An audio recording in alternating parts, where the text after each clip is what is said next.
runup.ca is a Canadian piloting resource.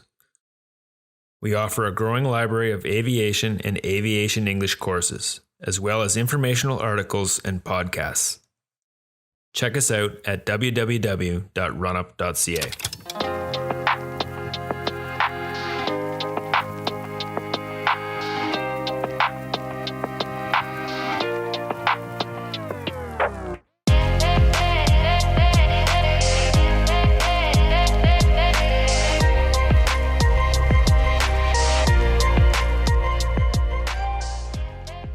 Okay, good morning, Pilot Annie. Welcome to the runup.ca podcast. How are you this morning? I'm amazing. Thanks so much for having me. This is awesome. Oh, you're welcome. Thanks for getting up and doing this morning. Yeah, it's pretty early on a Sunday. It is bright and early. So you're, where are you right now? You're obviously at home but are you in Collingwood? Is that where you live? Yeah, I live just on the outskirts of Collingwood, in a little hamlet, and I've lived here for 2 years almost, and it's been a nice change of pace. I used to live in the city and moved up here because that's where my now fiance was from and living. And there's an awesome aviation community here, so that definitely helped with the transition. And yeah, now I'm just kind of living my best life up here. So you're new to the area. You weren't born there. No. Yeah, I know. I used to come up here a lot for skiing, as a kid. And, that was kind of like all I knew about the area. And then just when I started dating my, fiance, 5 years ago, I started to come up and started doing more hiking and biking and more activities on the water, and the lifestyle here was so much more well suited to my personality. And that's what I loved the most when I was traveling too, just like being in the outdoors. So it just felt like the right fit. So I took the leap and left my cushy little job in the city, and here I am. So the city, you mean Toronto? Yes. And that's where you grew up? Mostly in the outskirts, actually, in the suburbs, between like Mississauga and like Etobicoke and so on. All right. Yeah. Huh. So you're like kind of a bit of a city kid turned like country mouse here, I guess, eh? Like, yeah. Or what's the saying? City mouse in country clothes. Sure, whatever it is. Cool. Right on. So 2 years in Collingwood. I was just up there actually last September, but I used to go over there as a kid and whatnot. I used to ski and go to Blue Mountain and things like that. And yeah, like it's a really nice area for sure. Very outdoorsy. They got lots of biking trails and stuff like that. Yeah, it's awesome. I love it. Cool area. So, excuse me. So, this is obviously a pilot podcast, so we should probably get into some of that here. Yeah, sure. So why don't I've seen a few of your YouTube videos and whatnot, and I think there's something up there from about a month ago where you kind of go into a little bit of your your backstory and how you got to where you are right now and to what you're doing. So, but maybe we can kind of just, I don't know, maybe just kind of touch on that again here, and maybe you can tell us just a little bit about just sort of your journey through life and like just how it really led you to flying. Yeah, absolutely. I have always been a bit of a free spirit, and I had a really hard time in high school choosing something that I wanted to do for the rest of my life. They put so much pressure on kids, I feel, to be like, all right, now at the tender age of 17, you have to decide what you're going to do forever. Yeah. And I didn't know the answers. I thought I wanted to be in business for a while. So I took a bunch of business courses. I loved writing. So I took a bunch of English and literature classes. And I went to university because everyone was going to university, and that's what I thought I had to do. And I ended up with an undergrad in arts, majoring in English. And I still didn't know what I wanted to do once I was done that. And so I was like, okay, I guess I stay in school. So I continued. I went to George Brown for a postgraduate certificate in business management. I finished that. It's a year course. And then lo and behold, still wasn't sure what I wanted to do in my life. So here I am, this educated young woman, and still so unsure. And what I really knew I wanted to do was travel. So I had always wanted to visit New Zealand. So I booked my visa, which is a lot easier than most people would think. And I moved there on my own. And it was probably one of the more important, decisions of my life, because it just gave me a whole lot more confidence than I think I ever would have gained staying where I was. And so I lived in New Zealand for a little over a year. And while I was there, it was just, again, the purpose was experience and not career ladder climbing. God, get me a coffee, ladder climbing. And so I worked as a zip lining guide there for a while, and just saw the whole country and met some incredible people. And then I moved to Australia after, because I wasn't quite done and I still wanted to continue traveling.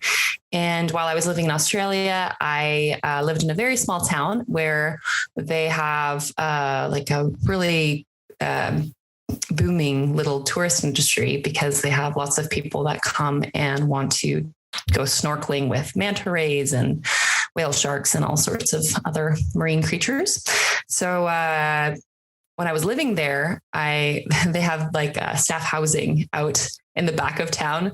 And it's kind of right out onto what I would still consider the outback. It goes from shoreline dramatically to outback. And there's just dunes basically in between my house and the ocean.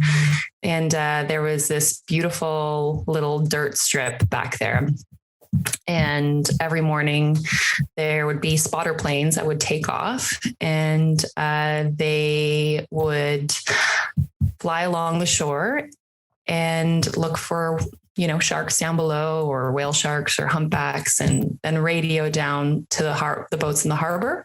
And then the boats would take all the tourists out to, see those creatures. And that fascinated me. I was like, oh, that is so cool. I was just trying to figure out what my next step was going to be, if I was going to be moving home, if I was going to be moving to Norway or some other place.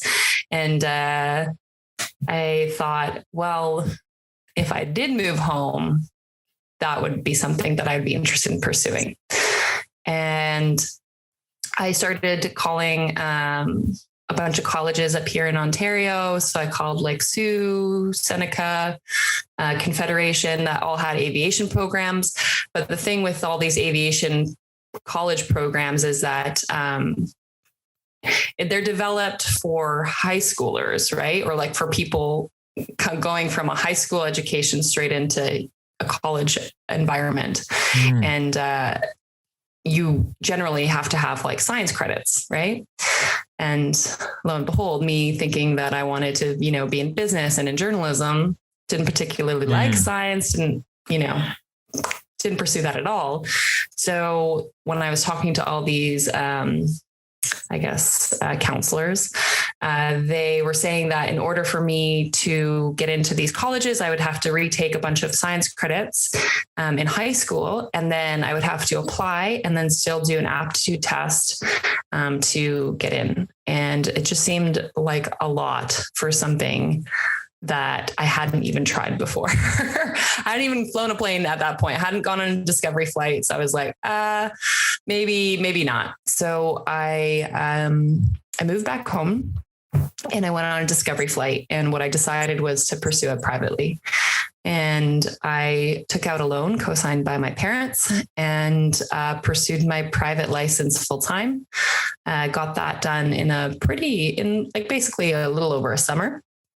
And that was super rewarding and great. And I had every intention of getting started on my commercial license and pursuing a career in bush flying.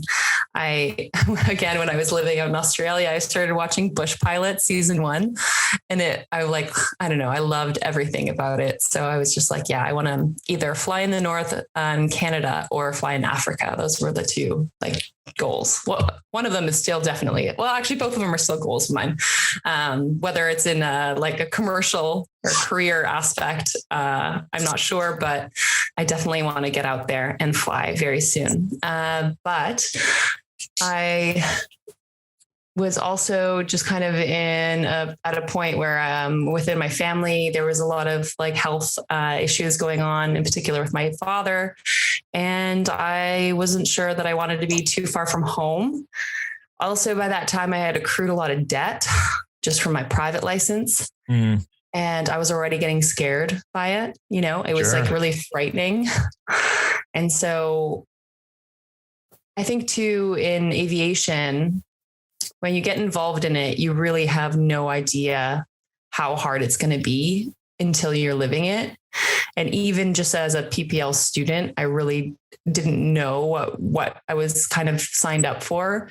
And then when I started hearing all these stories from other pilots and, mentors even saying, girl, maybe you should just get a real job and fly for fun. There was a lot of recommendations like that. I had somebody tell me that I was too old. I was 20. Right now how old am I? I'm 32. I started flying when I was 24. And at 25, I was told I was too old, and it stuck with me for a long time. What? Yeah, I know. And I'm kind of pissed about it, but it was actually one of my greatest mentors that told me that. And he was amazing. But he was older, and he came from he had a different mentality when it came to certain things, and times have changed. So I think that was probably why he had said it. And it wasn't at all to discourage me from flying. He was also a recreational pilot, meaning that he had his commercial and all that, but he flew for fun. And he just kind of knew what the aviation industry was like from friends and family and all this. And he was like, just knowing who I was, he kind of this adventurous girl that, wanted to stay close to the ground and not necessarily be up at 30,000+ feet. He figured that just kind of doing it for fun might be a better fit. And I honestly thought that was true. And I don't think he's wrong even still, because that is the type of flying that I prefer to do. And I've never thought myself suited for the airlines. But that's not to say that a career in aviation was out of the question. And so with all these kind of things going on in my life, and then also just the news that my father was quite sick, kind of dissuaded me from pursuing my commercial at that moment. So I took a few years, and I think it was really in the start of 2019 that I really started to think of pursuing it again and getting started on my commercial. And that was a really great year. I got to fly out with Hope Air to Alaska via the Yukon Northwest Territories in British Columbia, and went down to Texas and got my tailwheel endorsement, and flew out to the high Sierras and got to meet the Stoll Drag crew and, have Mustang horses flying under the wing of your airplane 12 feet below. And there was just so many incredible experiences that I was like, this can't not be my life. So that's what I've been working towards ever since. And obviously it's been pretty tumultuous here in Canada, and it doesn't, in the world, but Canadian industry has been hit very hard. And I think in Canada in general, with flight training, it takes so much longer than in the States in particular. I swear every day I go on social media and I see somebody else that just got like, their private license, their commercial, and their CFI all in one summer. And I'm just like, how the hell does that even happen? Like, that is not possible in this country, aside from the awful weather. It's just, it doesn't happen that quickly. And then with, Transport Canada shutting down and flight schools shutting down and all this happening, it's been a very long journey, but I'm very excited. I actually have all my commercial requirements met. I have my CPAIR, however you pronounce that exam, complete. And I literally am flight test ready. The only thing kind of holding me back right now is my airplane. So last year, Marcus, my fiance, and I, along with two very dear friends of ours, bought an airplane. So we bought a Cherokee 140 and it's been awesome. But it doesn't have a working VOR. And you need that for the flight test. So we are getting a new, like a panel upgrade. So our airplane will be IFR capable within the next month. So I figured there's no rush. Might as well just wait till the airplane's up to snuff, get back in her, get comfortable, and then do the flight test. So I am eager to be officially a commercial pilot, but also I've learned that in aviation, everything takes a lot more time than you'd ever think. And there's just no sense in stressing about it, because you'll just kind of work yourself up to death. It's Oh, I hear you. I've been through it. So you've got your commercial pilot flight test on the horizon here, what it sounds like. So I'm sure you're going to pass it with flying colors. So what happens after that? Like, do you have a float rating? I do not. I would love one. That is actually kind of in the works. I've been meaning to reach out the last few weeks, but it's been busy. So I gotta get on that for this summer. I would love to fly floats. I have some time, but in a Lake Buccaneer. I've got about 25 hours dual in a Lake Buccaneer. And that was super, super fun. So I'd love to do that. I always thought, and I still do think I'll do it. I just don't think the timing's right. I've always wanted to become an instructor, kind of like yourself. I think that I think I'd be really great at it, because I do feel like I'm a pretty compassionate person. And I think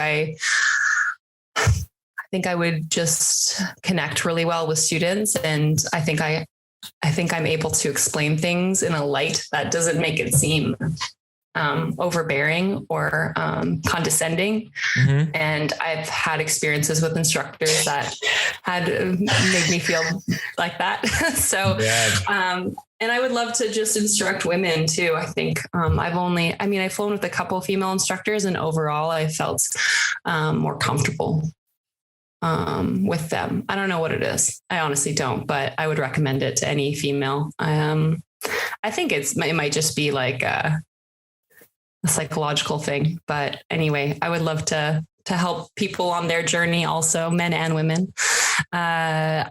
Just with the industry the way it is right now, and there's not much demand for pilots, period.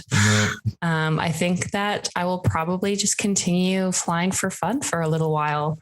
I would love to get involved in corporate aviation.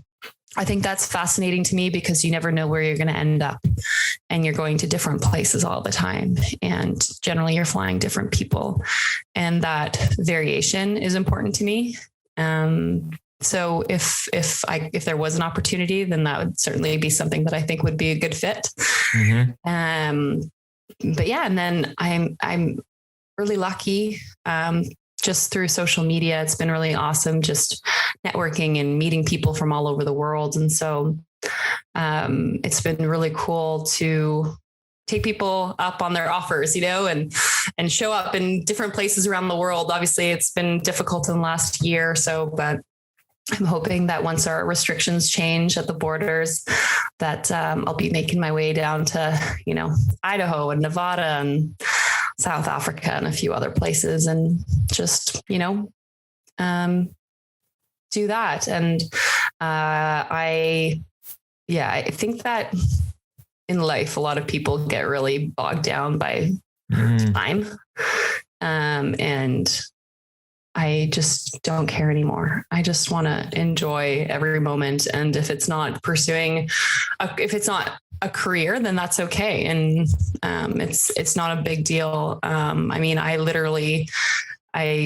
work at a bar in town to make ends meet, and there's nothing wrong with that. But I think that society sometimes tells you that you gotta, I don't know, do something greater than that to be successful. And so I'm trying to kind of prove them wrong. It sounds like you're kind of more interested in the journey of aviation rather than the destination. Because a lot of people, I think, get focused on the destination, which, seems to be flying for a major airline.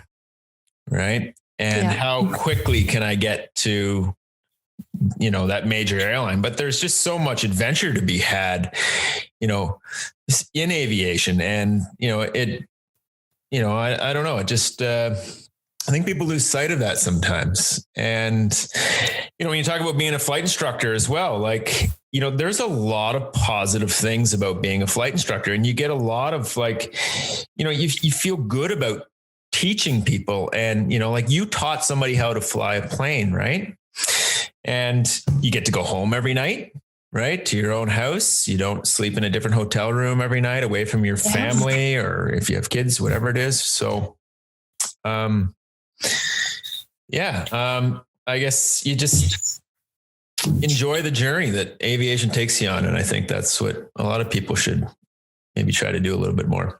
Yeah, I agree. It's funny. I get a lot of messages from men and women in particular being like, oh, what's your biggest recommendation? I'm like a flight student here, and, I'm trying to make my way in the industry. And not that obviously I don't have any real life experience in the aviation industry. So I'm always a little bit confused by even getting those questions. But the number one thing I recommend to anyone in aviation, or that's even interested in aviation, is just to spend time at the airport, and not just as a flight student. Go meet people that store their airplanes there, and go to whatever weekly barbecues you can find, and show interest in the machine you're learning to fly. Put yourself out there and ask people if they need help cleaning their plane, or I don't know, anything. And it, like that in itself, opens up a world of opportunities. And if I hadn't done that, gosh, my life would be so different if I hadn't done that. I don't even know where I'd be, because the amount of people I met through just being present and showing up and showing interest in them and their journey and their story and their airplane. I would never have flown half of the airplanes I've flown already. So it's, I think a lot of flight students get so fixated on the airlines that they don't actually realize that what they're doing is going to be the most fun they will ever have. Right. Yeah. It's kind of like, enjoy your younger years. These are the years of your life, the best years of your life. And that's what, you a lot of pilots have to go build time in the north, don't get me wrong, I'm sure that comes with a lot of hardship, but also that's a lot of character building right there. For sure. So, a lot of great experience to be had. And when you look back at it, that will be probably the most interesting part of your aviation story. So yeah, just a reminder, I guess. Well, I think that's good advice, because I see a lot of students, and, myself as well, you get to the school, you walk out of the ramp, you do your walk around, and you get in the plane, you fly it with your instructor, you get out of the plane, you walk off the property. it's so much like I've just been recently getting involved with sort of the local sort of community here in where I am. And, like I'm just learning so much more. I actually washed an airplane, helped somebody wash an airplane yesterday. It's funny that you just said that. Oh, nice. But, like you just seem to learn so much more about it. And, just that involvement, and you just feel closer to it. And, like I know people, like I met some people that until they did their first 300 nautical mile cross country flight for their commercial pilot's license, they'd never fueled an airplane before. And, I think all those little things are a really important part of it as well. Yeah, absolutely. And,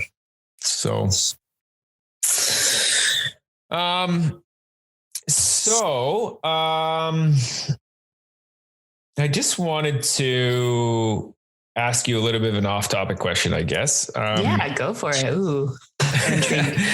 Have you? I saw some pictures of. Have you been to Everest before? Yes, but not. So, long story short,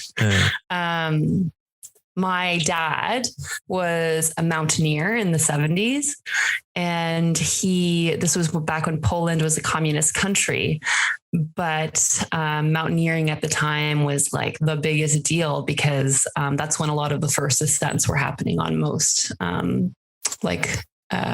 major climbs. And so he had traveled all through Afghanistan, Pakistan, and a few other places, but the one place he never made it to was Nepal. So when I was in Australia, I organized a trip to Nepal with my father. But at that time, we didn't know he had ALS, but he was already starting to feel the symptoms. So we planned the hike. So we flew into Lukla, and we made it all the way to Gokyo-ri, which is the highest we were, I think, was 6,000 meters.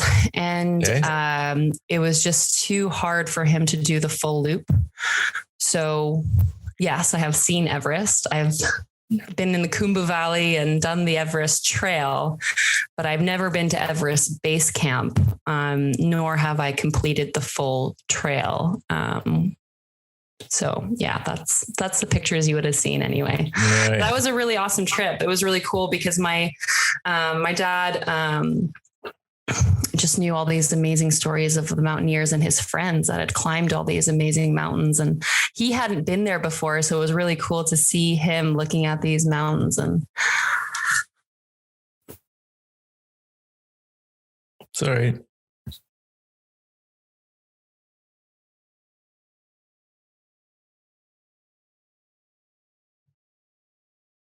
It's okay. Take a minute.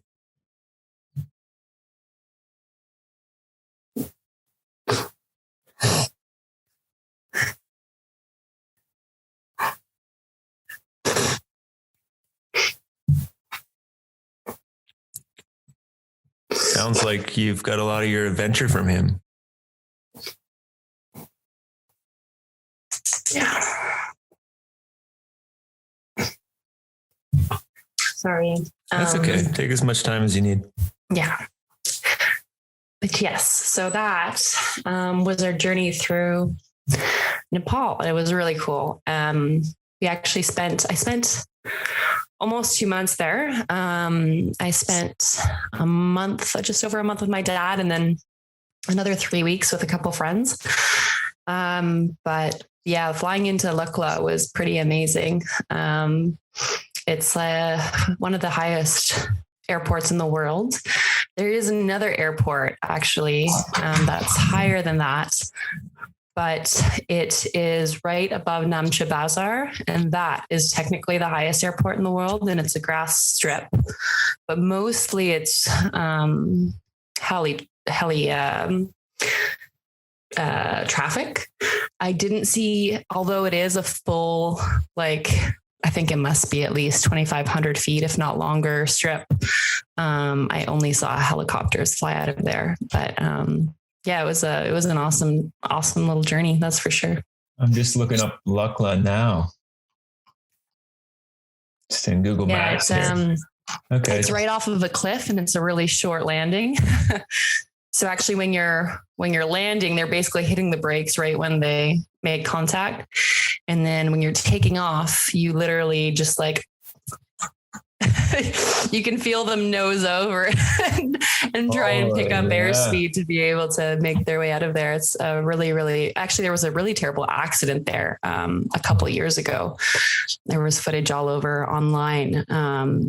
And it was, I forget what aircraft it was, but it went off the runway and then hit a helicopter or 2 helicopters and a bunch of people. It's like a runway excursion. Yeah, it was terrible. But, I'm just looking at it here now, 0624. It's like, it looks like just got the Google satellite map up there right now. But, and it's just to the east of Kathmandu, looks like. Yeah. No, it was awesome. That's been one of my favorite trips actually, or in general, just one of my favorite places to travel. I like traveling places that,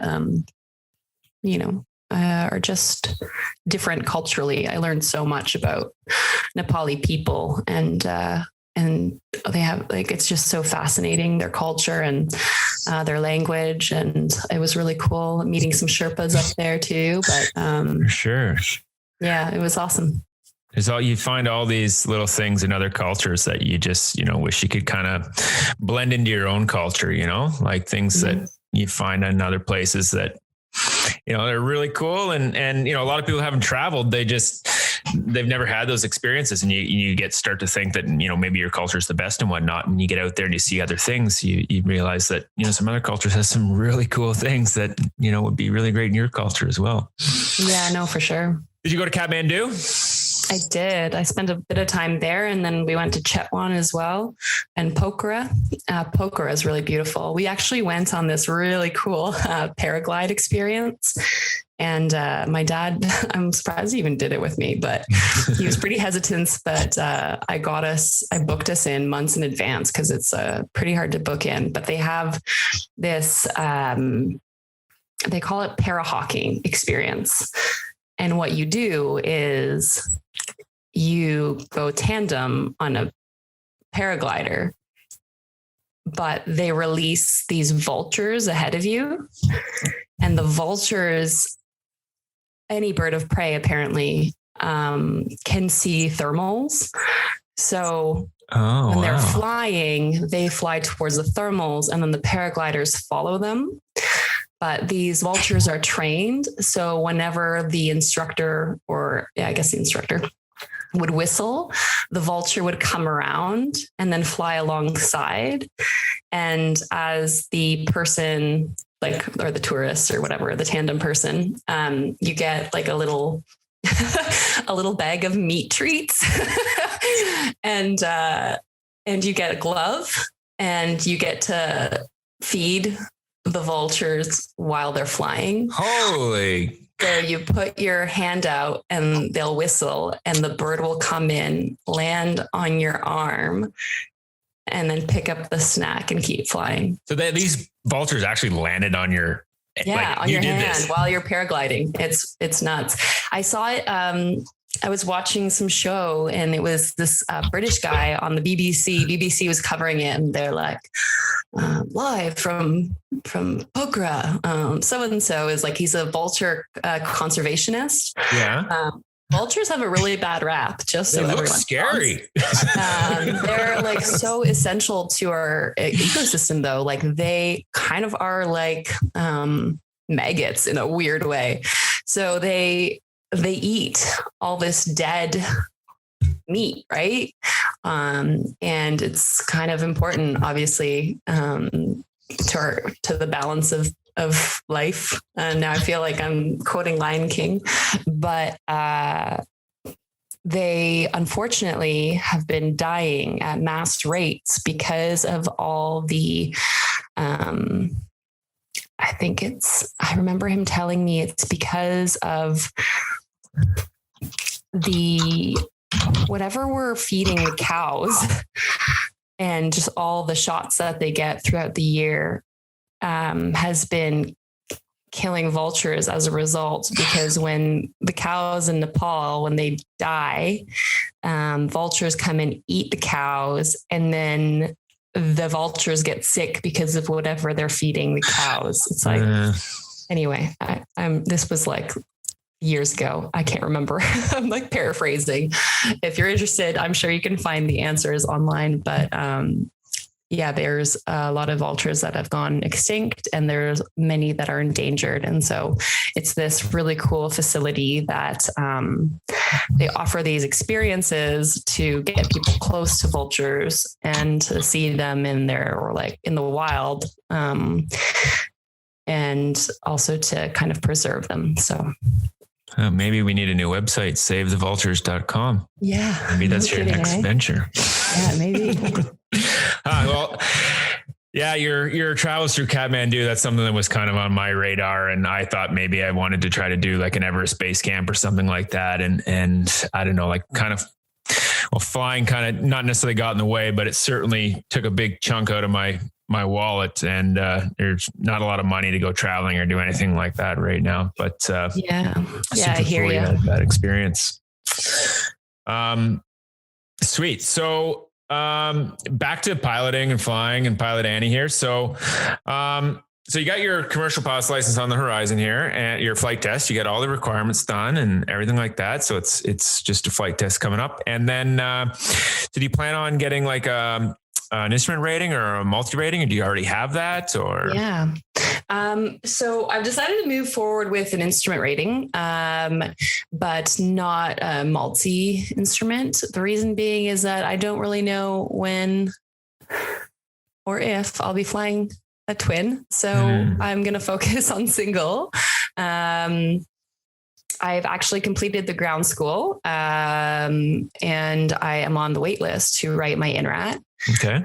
So that's all good and done. And then I still have to complete though my 20 hours of training before I'm ready for my instrument check ride. But the great thing is that our airplane in a month's time will be IFR capable, which means that I don't have to go through a flight school to get it done. So the cost will go down drastically. So I'm really excited about that. And a little shout out to Avidyne for like just making it happen.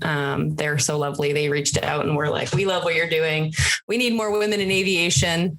What are you having trouble with? What can we help you with? And so lo and behold, we're getting this upgrade, and I can't wait to share it with everyone. So you and I will have to go flying once we get my airplane back and try out all the new gear. I'm excited. Yeah, that'd be awesome. I'd love to go up into the Collingwood area. Like I know I've seen some pictures from the air and whatnot, probably through some of your photos, but just looking at the blue mountains there, if you can call them mountains, I guess it's kind of more of a hill, but still like from Georgian Bay there, I guess, like from the Wasaga Beach area, and have like just the view is incredible. But that'd be awesome. I'd love to go for a flight sometime.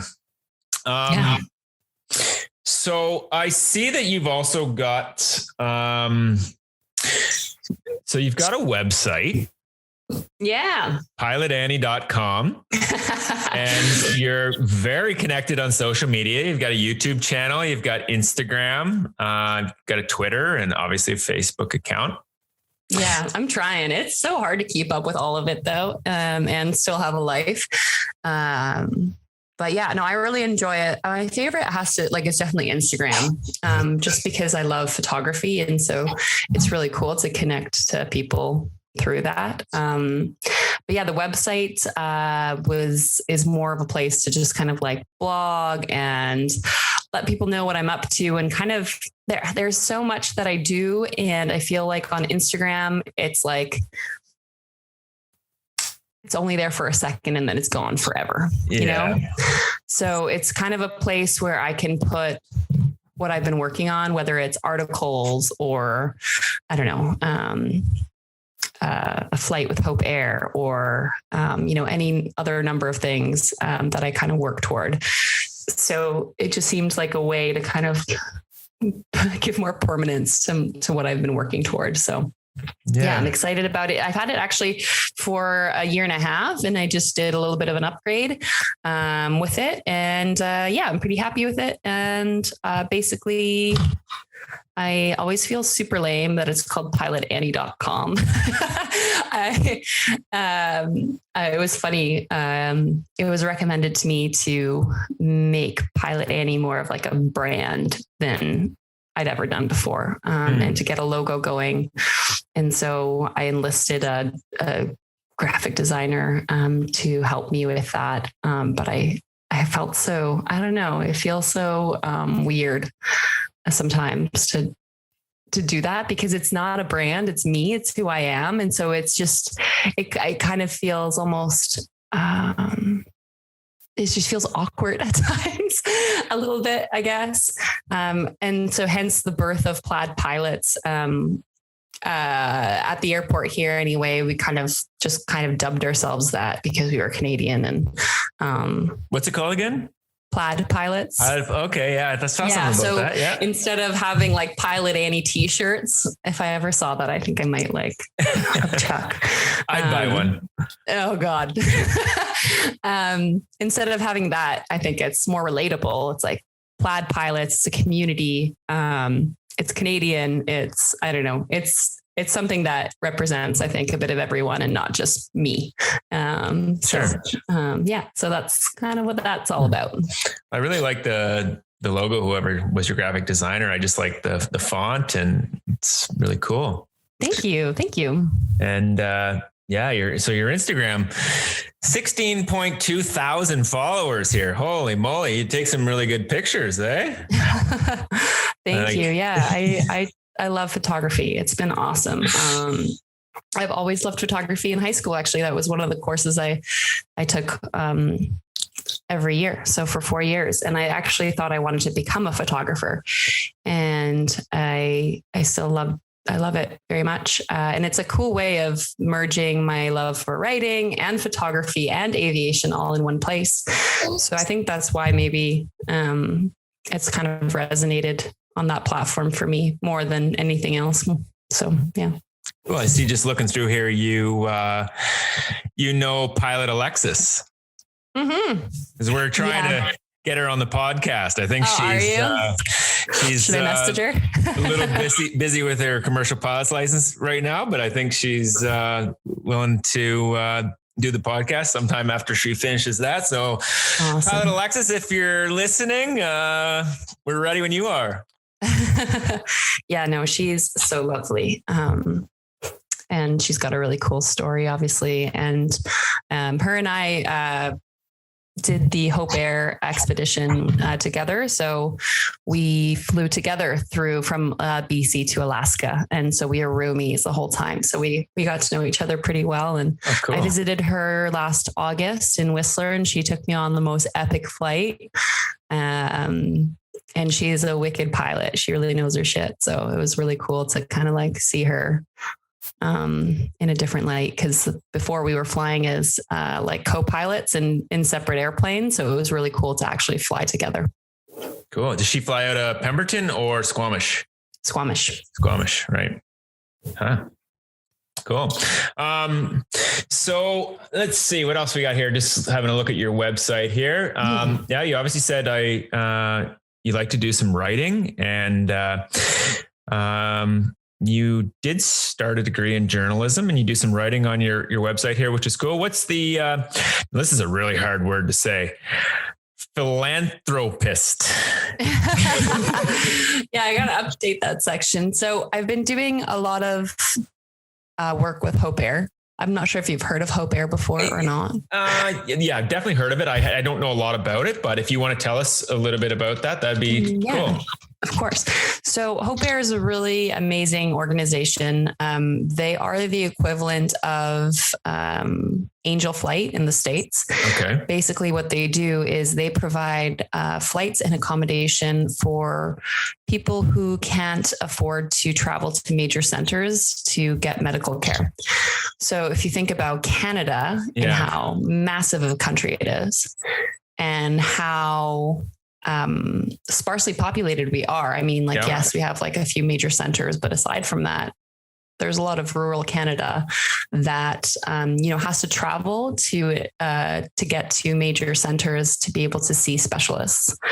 So there's a lot of sick people that, usually aren't working, unfortunately, because of their health problems, that can't afford flights to get to cities to be able to see their doctors.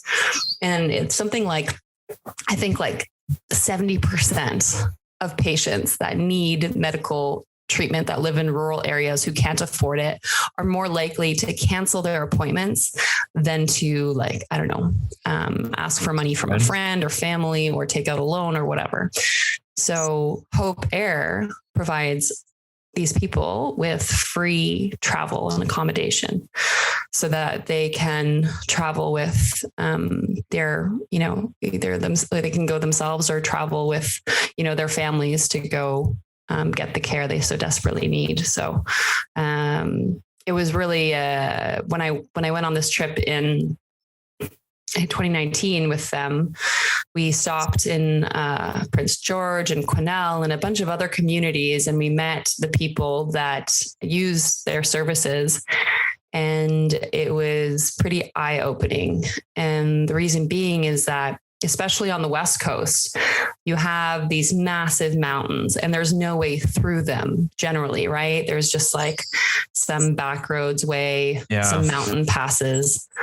And I think it was when we were in Prince George, they were telling me that it's, a half-hour flight from Prince George to Vancouver or something like that. But it's a 13-hour drive. Yeah. And it's an even longer bus ride. And for somebody with cerebral palsy or any list of, health issues, that is a nightmare. So it's really cool that, we have this amazing charity in Canada. It's actually one of the top, I think it was listed top 20 charities in Canada last year, that does these amazing expeditions to, they do a lot of fundraising, but they're really connected with the aviation community. And the reason why is not only are they connected with the airlines, but they also have volunteer pilots like yourself, like myself, that will be connected to people in different places that need transportation.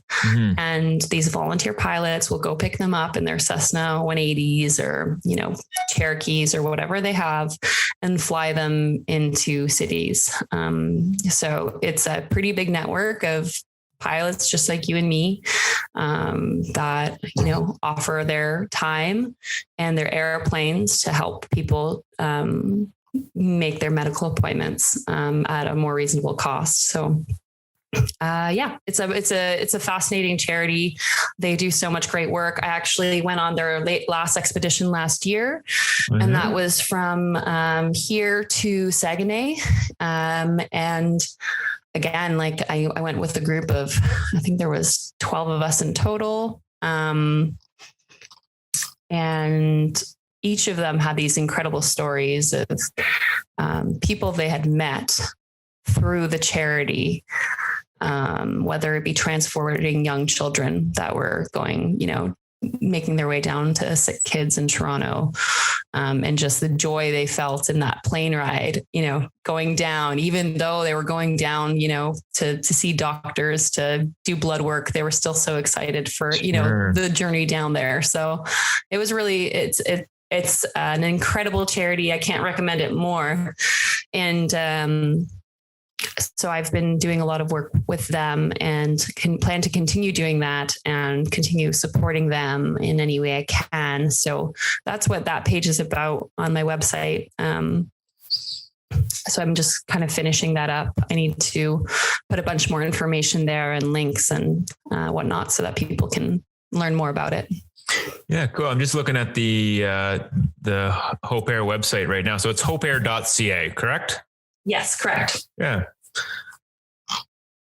Cool. So if you haven't been over to hopeair.ca, you should check it out. And looks like you can donate right on their page. Looks like they've got a bunch of information here. So anybody listening, you should check out hopeair.ca. Yeah. Cool. So, and you've also got some apparel too. Is that right? You got some clothing here? You got a little shop? Yeah. That's what Plaid Pilots is about. Yeah. Just some, it's just a kind of for fun thing. Sure. I thought it'd be neat. CNY3 is Collingwood? But yeah, there's a few things. Yeah, it is. Okay. Cool. Good stuff. Yeah, we have a pretty lively bunch of pilots and aviators. That's CNY3. So it's a bit of a hip spot. So you'll have to come by. Yeah, definitely. We've got some great hangar parties coming this summer. I bet. Yeah, I saw some of your. I just was watching a few YouTube videos. And I saw you a bunch of you dressed up in some pretty 80-ish snowsuits, doing some sort of a bit of a Canadian comedy skit. It was looks like you guys got quite the sense of humor up there. Yeah, it is. It's pretty laid back. It's not. That's the one thing I have to say is that it's a really great. It's a really great group of people, and it's just when you feel comfortable around people, and when people are just laid back and like open to different conversations, it makes learning so much easier. So it's really cool because you bounce off questions off anyone and talk about, whatever you want to talk about with regards to aviation, and not feel intimidated. Or sometimes I feel like there's this stigma that, as a pilot, you have to know everything, Yeah, oh, totally. Like that's far from the truth, right? You shouldn't be afraid to ask questions. So it's so cool to be exactly. So, but it's so cool to be able to have these conversations and just lay it all out and be like, I have no idea how this works. Can we please talk about it? And just have like a good chat about it. And you have a bunch of pilots with different experiences, whether that's airline or military or aerobatic or whatever. So it's really, really cool. So I guess just to maybe start to finish up here. I just wonder if you have anything you want to say to, anybody out there that's thinking about being a pilot, or even women that are considering being a pilot. Because obviously, just from my experience in aviation, it's still a little bit more of a male dominated industry. But is there anything you want to say to any women out there that are thinking about becoming pilots, like even no matter what age they are too, or any advice or? Yeah, absolutely.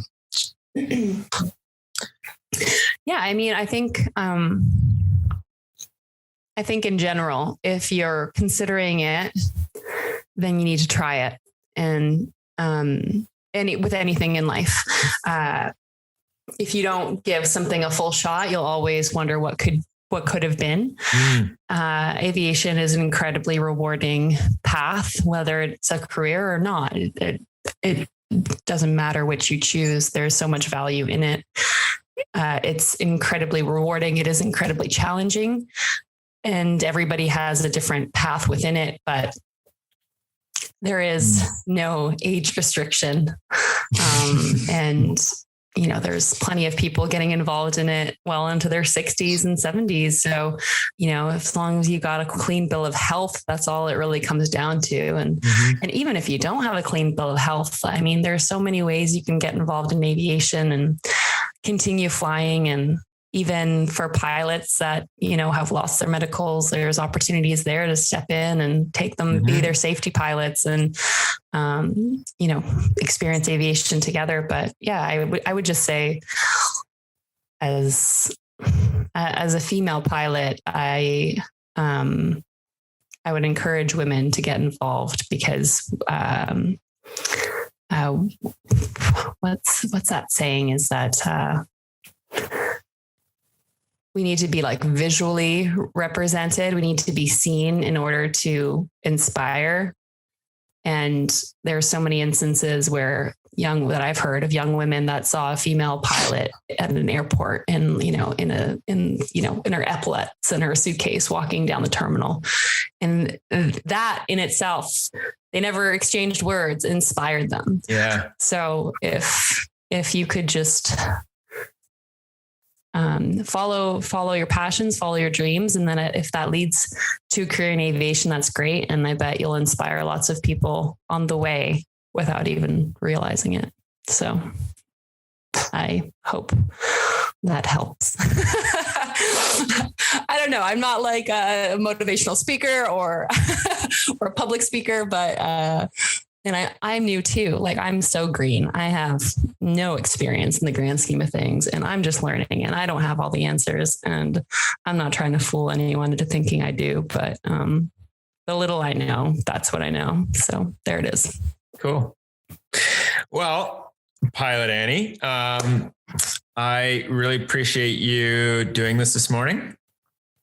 And no if problem. there's any Thanks way, our pleasure. If there's any way that runup.ca can help you, just don't hesitate to ask. And I look forward to possibly going for a flight sometime if we can make it happen. Yeah, for sure. Let's do it. I'll let you know as soon as she's back from her maintenance upgrade. Cool. All right. Well, you enjoy your day and keep in touch, and talk to you soon. Yes. Bye. Thanks for tuning in to the runup.ca podcast. If you or anyone you know would like to be on the show and tell us about your aviation story, email us at podcast@runup.ca.